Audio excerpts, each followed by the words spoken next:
उत्तर प्रदेश की योगी आदित्यनाथ सरकार ने किसानों को आगामी चुनावों से पहले एक बड़ी सौगात दी है। सीएम योगी ने बुधवार को सिंचाई और जल संसाधन विभाग की समीक्षा बैठक के दौरान 95 नई नहर और सिंचाई से जुड़ी परियोजनाओं को हरी झंडी दे दी। सरकार का दावा है कि इन परियोजनाओं से प्रदेश के कृषि क्षेत्र को नई मजबूती मिलेगी, सिंचाई व्यवस्था ज्यादा प्रभावी होगी और किसानों को निर्धारित समय पर पानी मिल सकेगा।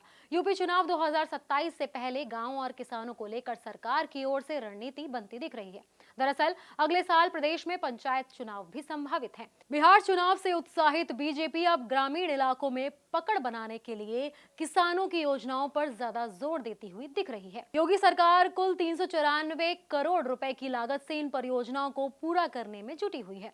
इन योजनाओं के पूरा होने पे लगभग 36,000 हेक्टेयर भूमि में सिंचाई क्षमता दोबारा बहाल होगी। इससे राज्य के करीब 9 लाख किसानों और ग्रामीण आबादी को सीधा लाभ पहुंचेगा। साथ ही विभाग की 273 हेक्टेयर राजकीय भूमि को भी संरक्षित किया जा सकेगा। सीएम ने सभी अफसरों को स्पष्ट निर्देश दिए हैं कि कार्य समय से और गुणवत्ता में किसी भी स्तर पर समझौता ना किया जाए।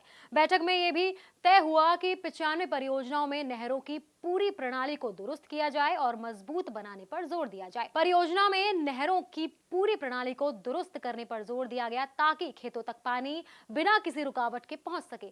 इससे किसान मल्टी फार्मिंग पर भी फोकस बढ़ा सकेंगे। इन योजनाओं का सबसे बड़ा फायदा पूर्वांचल, तराई, बुंदेलखंड और पश्चिमी यूपी के उन इलाकों को होगा जहां आज भी सिंचाई सबसे बड़ी चुनौती बनी हुई है। बैठक में बाढ़ प्रबंधन पर भी चर्चा हुई। मुख्यमंत्री ने निर्देश दिए कि अगले साल की जरूरतों को ध्यान में रखते हुए जनवरी से ही बाढ़ से संबंधित सारी तैयारियां शुरू कर दी जाएं। कुल मिलाकर योगी सरकार की ये नई सिंचाई परियोजना सिर्फ निर्माण कार्य नहीं बल्कि किसानों के जीवन में एक स्थायी सुधार की दिशा में उठाया गया बड़ा कदम माना जा रहा है।